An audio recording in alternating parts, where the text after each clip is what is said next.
நான் தானே கார்த்திய வளர்த்த பையன் மாதிரி அவனை நினைக்கிறேன். ஆனா பத்ரா பேச்ச கேட்டு எப்படி எல்லாம் பேசுறான் பாரு விநாயகம்.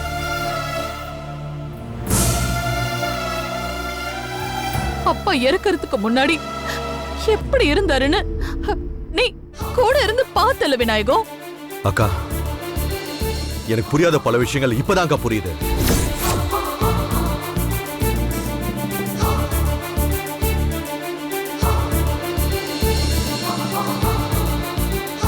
ஜாக்சன் 5 கோடி கேட்டானே, நீங்களும் அப்பாவும் பணத்தை எடுத்து கிளம்பும் போது எனக்கு சந்தேகம் வந்துச்சு.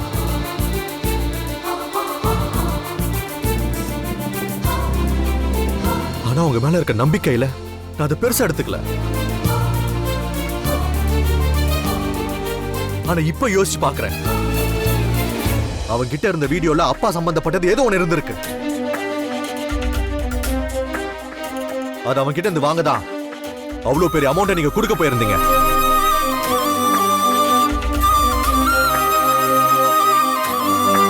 ஆனா உங்க மேல இருந்த கண்மூடித்தனமான அன்பால அதை நான் பெருசா எடுத்துக்காம விட்டுட்டேன். ஒரு வகையில் அது முட்டாள்தான். உங்களை எப்படி நம்பி இருக்கேன்னு பாருங்க.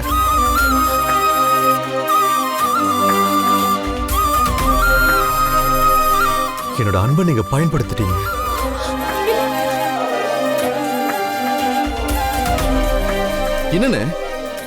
என்னன்னு சொல்றீங்க? ஆமா கார்த்தி, உங்க அப்பாவும் அக்காவும் ஜாக்சன் கிட்ட இருந்து ஒரு வீடியோ காப்பியை வாங்கறதுக்கு 5 கோடி ரூபாய் கொடுக்கறதுக்கு தயாரா இருந்தாங்க.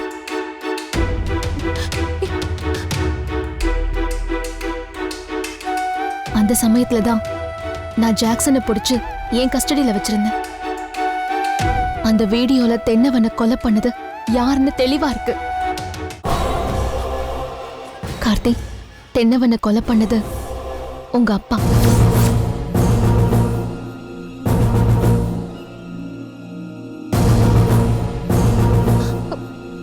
அது தெளிவா அந்த வீடியோல இருக்கு.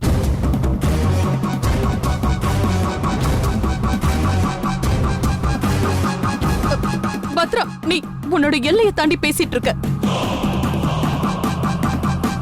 ஆதாரம் இல்லாததை பத்தி பேசி எந்த பிரயோஜனமும் இல்ல.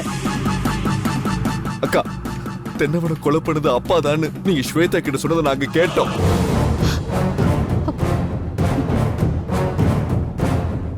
அப்பா என் மேல எவ்வளவு அன்பு வச்சிருந்தாருன்னு உங்களுக்கே தெரியும். தென்னவன் ஜெயில இருந்து வந்ததுக்கு அப்புறம் என்ன தொல்லை பண்ணான்.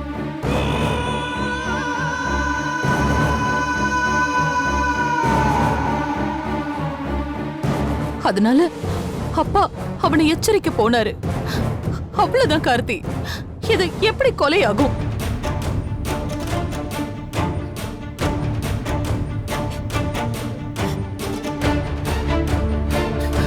இல்லக்கா, இனிமே நான் எதையும் நம்புறதா இல்ல.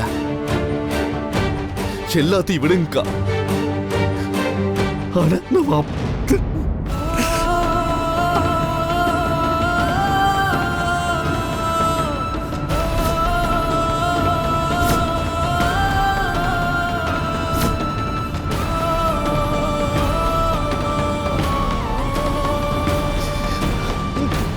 அப்பாவை கூட நீங்க தான். அதனால தாங்க முடியலக்கா. நம்ம அப்பாவுக்கு கொடுத்தது விடுதலை கார்த்தி.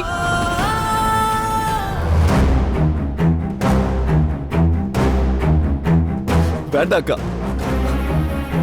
பிறந்ததுல இருந்து உங்க மேல நான் நம்பிக்கை வச்சிருந்தேன். அன்பு பாசம் எல்லாத்தையும் ஒரே நாள இல்லாம பண்ணிட்டீங்க. அப்படிலாம் பேசாத கார்த்தி. யார் என்ன வெறுத்தாலும் நீ என்ன வெறுத்துறாத கார்த்தி. ஆனா நீங்க இவ்வளவு பழி வாங்குறத நினைச்சு என்னதான் பழி வாங்கிட்டு இருந்தீங்க? நாங்க உங்களுக்கு என்னதான் பாவம் பண்ணாங்க?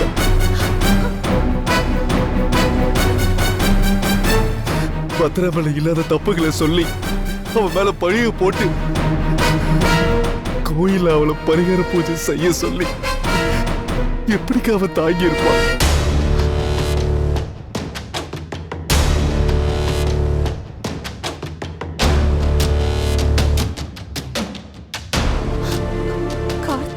போதும்க்கா, போதும். இத்தனை நாள் பைத்திய மாதிரி இருந்த அம்மாவும் பத்திராவும் என்கிட்ட எத்தனையோ விதத்துல எடுத்து சொன்னாங்க. உண்மை தெரிய வர அன்னைக்கு நீ தாங்க மாட்ட கார்த்தின்னு அம்மாவும் பத்திராவும் சொன்னாங்க. நான் தான் கேட்கல. கார்த்திக், மாற வேண்டியது அவங்க தான் நினைச்சேன். நீங்க என்ன சொல்றீங்களோ அது மட்டும்தான் வேத வாக்குன்னு நினைச்சேன்.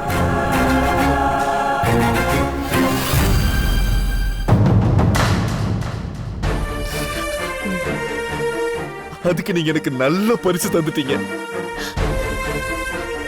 என்னால ஒரு நிமிஷம் கூட இனிமே இங்க இருக்க முடியாது.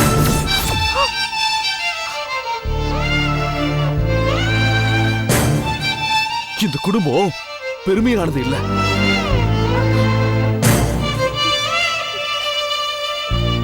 இறந்து போன கூட சாபத்தால ஆனது. என்னோட வாழ்க்கையை நான் இங்கிருந்து ஆரம்பிக்க முடியாது. நான் கிளம்புறேன். கார்த்திக், என்ன பேசிட்டு இருக்க நீ? அக்கா சொல்றது கேளு. போகாது, என்னை விட்டு போகாதுன்னு புரிஞ்சுக்கோ கார்த்திக். கார்த்திக், நானும் அப்பாவும் இந்த இந்த குடும்பத்துக்காக தான் எல்லாமே செஞ்சோம்.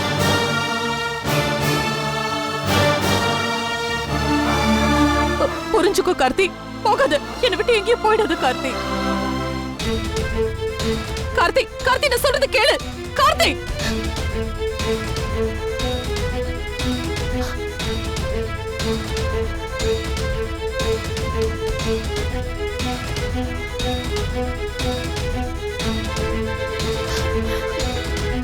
ஏங்க, என்னங்க நீங்க இங்க நின்னுட்டு இருக்கீங்க? எனக்கு இங்க இருக்கவே பயமா இருக்கு. உங்க அக்காவுக்கு கோவம் வரும்னு தெரியும், ஆனா கொலை பண்ற அளவுக்கு வரும்னு தெரியாது.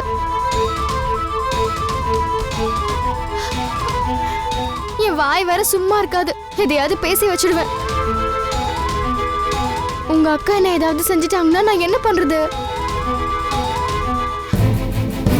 அவங்க அப்பாவையே மேல அனுப்பியிருக்காங்கன்னா, ஐயோ வேணாங்க, வாங்க நம்மளும் போயிடலாம் ப்ளீஸ். அக்கா,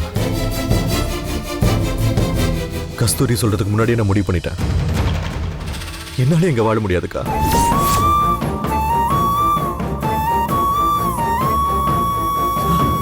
தப்பு செஞ்சவங்களை காப்பாத்துறதுக்கு எவ்வளவோ முயற்சி பண்ணிருக்கேன். நினைச்சால எனக்கு கூச்சமா இருக்குக்கா.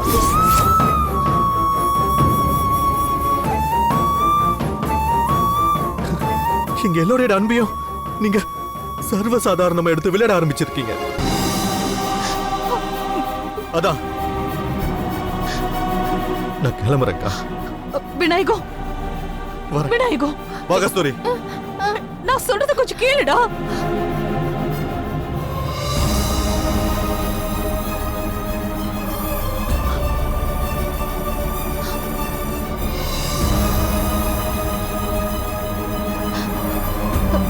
கார்த்திக் என்னை விட்டு போயிட்டா ஸ்வேதா.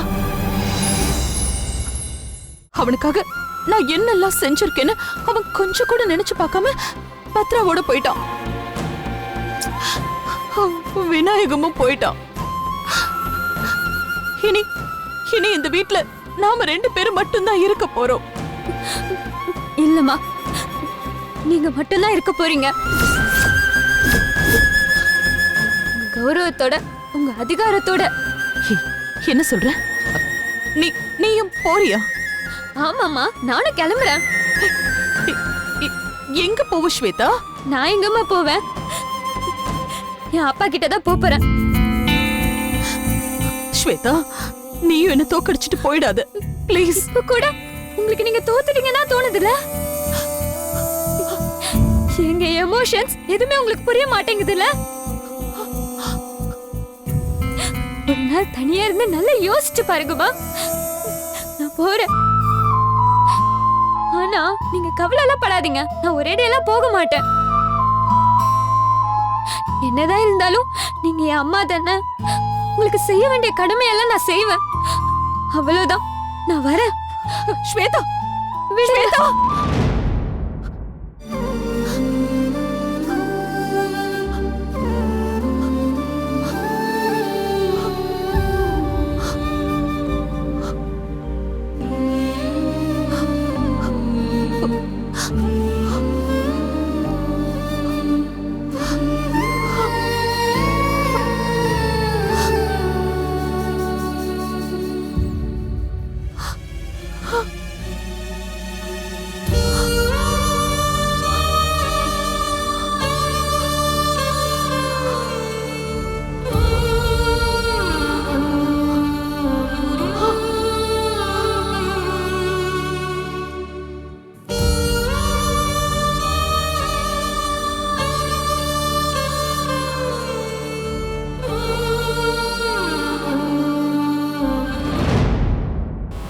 தென்னவன் மாதிரியும் கீதா மாதிரியும் நீதி மறுக்கப்பட்டவங்களுக்கு சரியான நீதி கிடைக்கணுங்கிறது மட்டும்தான் என்னோட நோக்கம். இந்த யூனிஃபார்ம் போட்டதே அவங்கள மாதிரியானவங்களுக்கு தான். அவங்களுக்கு நீதி கிடைக்க நான் எதுவும் செய்றேன்.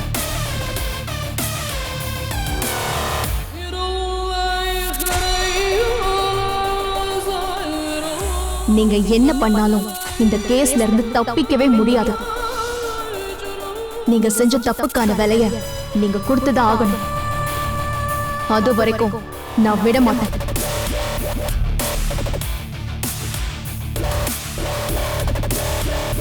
கார்த்தி உங்க மேல வச்சிருக்கிற கண்மூடித்தனமான அன்பை நீங்க உங்க சுயநலத்துக்காக பணைய வைக்க ஆரம்பிச்சிட்டீங்க.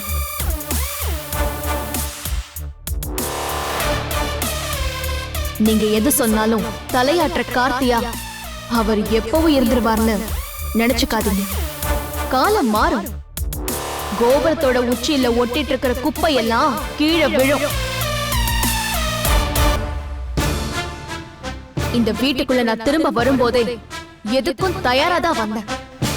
என்னோட பதவி என்னைக்குமே எனக்கு திமிர தந்ததில்லை. துணிச்சலையும் நம்பிக்கையும் தான் கொடுத்துச்சு. அந்த தைரியத்துல தான் சொல்றேன், உங்களை எதிர்கொள்ள நான் தயாரா இருப்பேன்.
இந்த குடும்பம் பெருமையானது இல்ல, இறந்து போன கூட சாபத்தால ஆனது.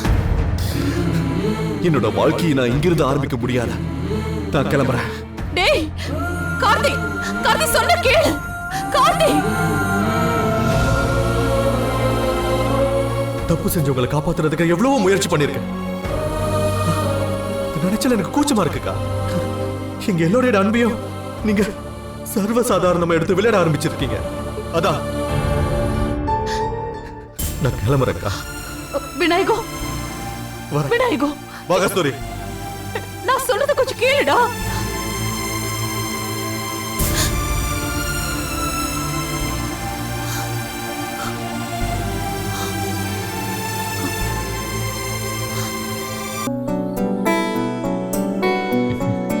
தாத்தா பாரி,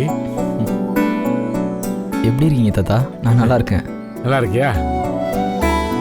பாரி, என்னடா இப்படி பண்ணிட்ட? நல்ல வேலை உனக்கு ஒன்றும் ஆகலை. அழாதீங்க தாத்தா, எனக்கு ஒன்றும் இல்லை. இனிமே உமா மகேஸ்வரி வீட்டு பக்கம் தலை வச்சு படுக்காத. வேற எங்கேயாவது கண்காணா இடத்துக்கு போயிடுறா. இனிமே உமாவை பார்க்க வேண்டிய அவசியமே எனக்கு இல்லை தாத்தா. உங்ககிட்ட கூட சொல்லாமல் நான் உமா வீட்டுக்கு போனது தப்பு தான்.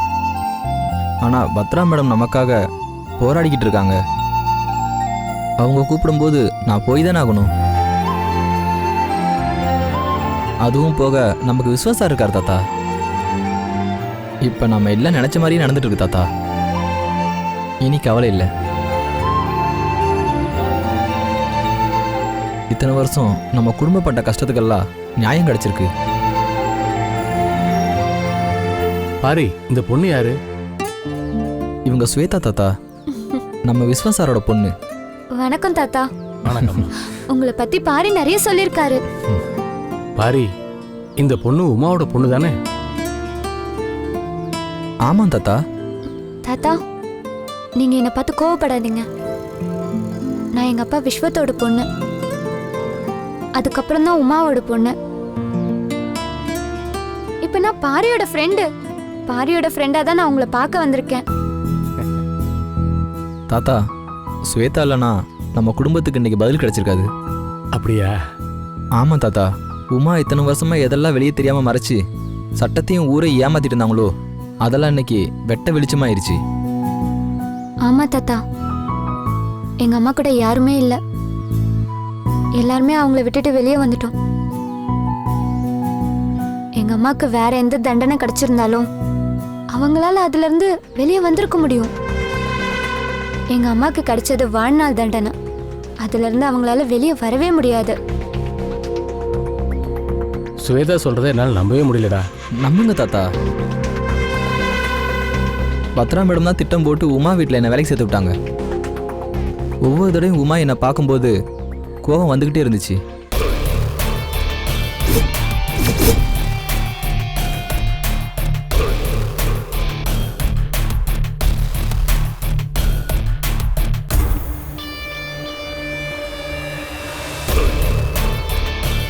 பத்ரா மேடம் சொல்லி கொடுத்த மாதிரியே நாங்கள் அவங்க கோபத்தை அதிகப்படுத்திட்டே இருந்தோம். உலகத்தில் எனக்கு தெரியாத ஒரே ஒரு விஷயம் மட்டும்தான் சார், அந்த பெரிய மேடம் மனசில் எப்படி இடம் பிடிக்கிறதுங்கிறது மட்டும்தான் சார். பெரிய மேடம் எப்பவுமே இப்படி தானே சார், மேடம் மனசில் எப்படி இடம் பிடிக்கிறதுன்னு அவங்ககிட்டயே கேட்டுருவா. யார் வீட்டுக்கு வந்து என்ன பேசிட்டு இருக்க? என் முன்னாடி நின்னு யாரும் இந்த மாதிரி பேசினதில்ல. இனிமே நீ என் முன்னாடி வந்தனா அதுக்கப்புறம். Glad to meet you. Shweta, வா. நாங்கள் எதிர்பார்த்த மாதிரியே கோவத்தில் தன்னை மறந்து அவங்க தான் மண்ணு எல்லா தப்பையும் ஒத்துக்கிட்டாங்க தாத்தா. நாங்க ஒன்னும் ஊர் சுத்தல. அப்படியே ஊர் சுத்தினாலும் என்ன தப்பு? நான் அப்படிதான் செய்வேன். கடைசியில ஏன் பொண்ணையும் இப்படி பேச வச்சிட்டல. உன்னை துரத்தி விரட்டினாலும் வந்து நிக்கிறியடா. உன்னை அழிச்சிட்டேன்னு நிம்மதியா இருந்த, திரும்பவும் வந்து நிக்கிறீ.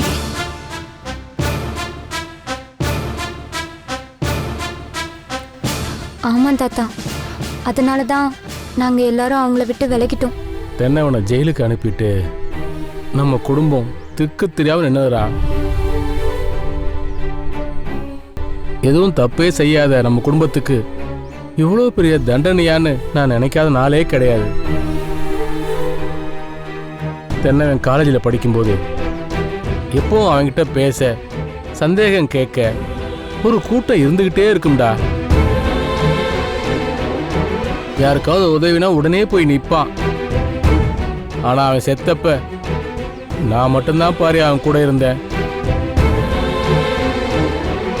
யாருமே இல்லாத ஒரு அனாதையா நான் அவனை அனுப்பி வச்சேன்டா. உன்னை கூட நான் வரவிடலை. ஏன்னா எனக்கு அவ்வளோ பயம். உன்னை யாராவது பார்த்து உமா கிட்ட போய் சொல்லிட்டா அவன் உன்னை ஏதாவது பண்ணிடுவான்னு நான் பயந்துகிட்டே இருந்தேன் பாரி. இப்போ சொல்றேன் பாரி, எனக்கு பயமா தான் இருக்கு. தாத்தா, தென்னவன் அங்கிள் இறந்து போனப்போ யாருமே இல்லைன்னு சொன்னீங்களே, இன்னைக்கு எங்க அம்மாவோட நிலைமையும் அப்படிதான் ஆயிடுச்சு. கூட படிச்ச கீதாவை கொலை பண்ணி அவங்க அப்பா அம்மா கிட்ட இருந்து பிரிச்சாங்க. தென்னவன் அங்கிளை உங்க எல்லாரையும் விட்டு பிரிச்சு ஜெயில போட்டாங்க. எங்க அப்பாவை என்ன விட்டு பிரிஞ்சு போக வச்சாங்க. என்ன எல்லார்கிட்ட இருந்து பிரிச்சு தள்ளி வச்சாங்க. பத்ராத்தையும் கார்த்தி மாமாவையும் சந்தோஷமா வாழ விடாம வச்சிருந்தாங்க. எங்க பாட்டிய வீடை விட்டு போக வச்சாங்க. இன்னைக்கு யாருமே இல்லாம தனியா இருக்காங்க.